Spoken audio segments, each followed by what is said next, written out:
විශාඛා මහෝපාසිකාව තමන්ගේ ප්‍රියමනාප මිනිබිරියක් කලුරිය කරපු අවස්ථාවේ භාග්‍යතුන් වහන්සේ මුණ ගැහෙන්න පැමිණුනහම ඒ කාරණේ අරබයා භාග්‍යතුන් වහන්සේ හරි අපූර්ව ධර්ම කාරණාවක් කියලා දෙනවා.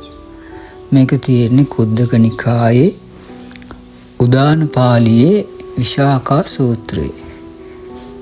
භාග්‍යතුන් වහන්සේ විශාඛාවට කියලා දෙනවා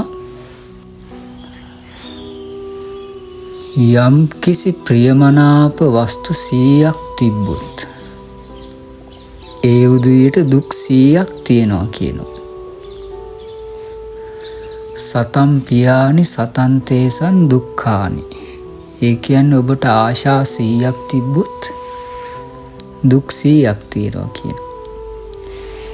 යම් කිසි කෙනෙකුට ප්‍රියමනාප වස්තු 90ක් තිබ්බොත් දුක් 90ක් තියෙනවා කියනවා. ඔය විදිහට භාග්‍යතුන් වහන්සේ කියලා දෙනවා යම් කිසි කෙනෙකුට ප්‍රියමනාප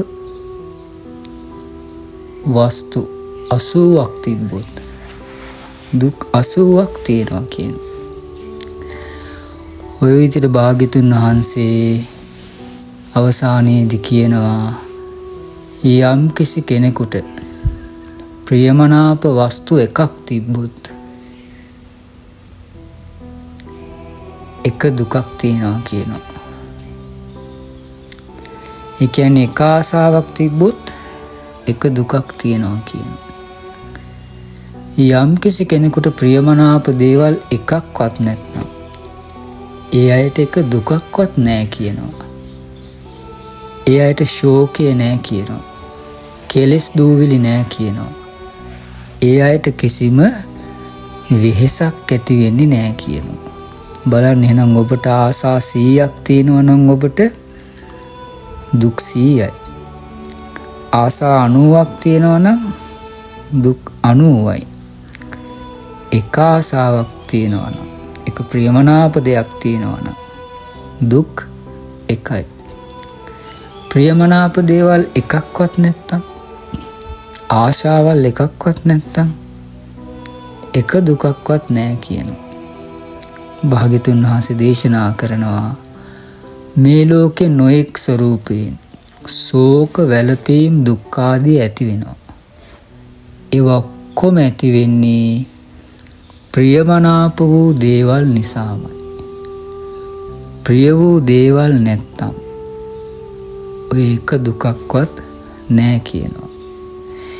ඒ නිසා යම් කිසි කෙනෙකුට ලෝකේ ප්‍රිය වූ කිසි දෙයක් නැත්තම් ඒ අය තමයි ශෝකයක් නැතුව හරිම සැපෙන් ඉන්නේ කියනවා. ඉතින් කෙනෙක් පතනවා නම් ශෝක නැතුව කෙලෙස් නැතුව ඉන්න. ඒ අය මේ ලෝකේ දුක් හැදෙන කිසි දෙයකට ප්‍රිය නොකර ඉන්න ඕනේ කියනවා. බලන්න භාග්‍යතුන් වහන්සේ දේශනා කරපු දේ කොයිතරම් සත්‍යද කියලා. ඒකයි කියන්නේ ඔබේ ආශාවේ ප්‍රමාණය තමයි ඔබේ දුක තීරණය කරන්නේ කියලා.